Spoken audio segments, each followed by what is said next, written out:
From the year 2003 to the year 2007, my neck started to turn to the left because of the medicine that I was taking called Seroquel for depression. She was diagnosed with some nervous condition. So physicians have put her on a medication called antipsychotics. And one of very unusual side effects of these are unpredictable, but we call extrapyramidal. They lead to movement disorders like this.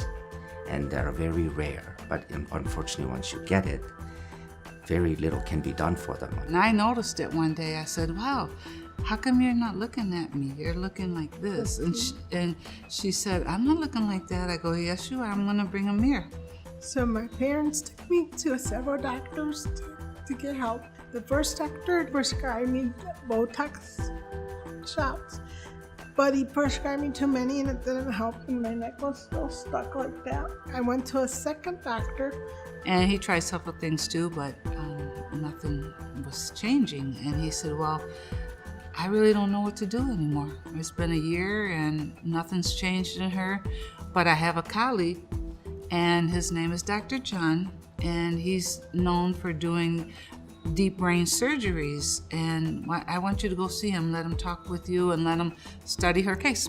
So deep brain stimulation is basically implanting electrical wires to modulate brain function. In cases with the Parkinson's, we've learned that the dopamine circuit is responsible for external side effects that we see on patients. So by modulating that system, we can effectively eliminate many of the symptoms that patients have.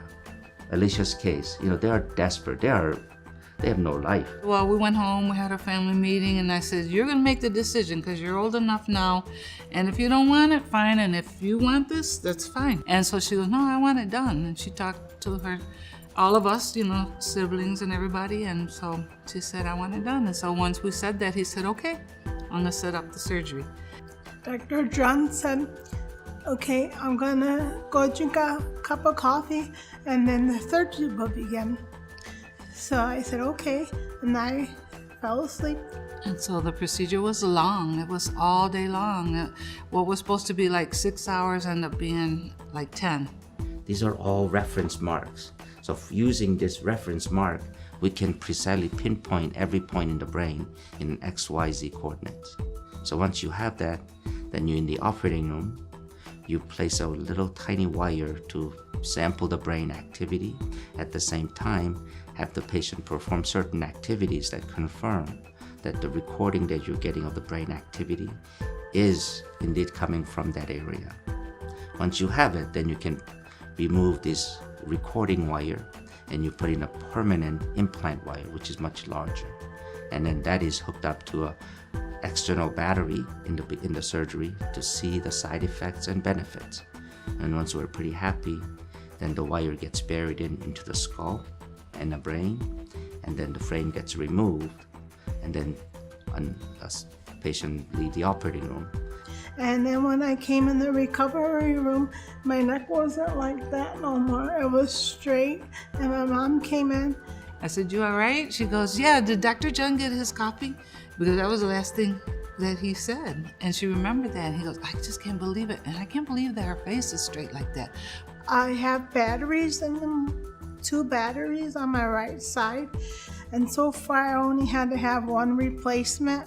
And it's gonna be 10 years in October that I had the deep brain surgery.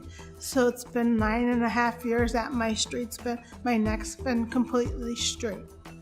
Our family and I, along with Alicia, really appreciate everything that Dr. Junn and his staff from the Michigan Head and Spine Institute, the way he performed everything and the way he treated my daughter, and the whole year he never, gave up hope on her.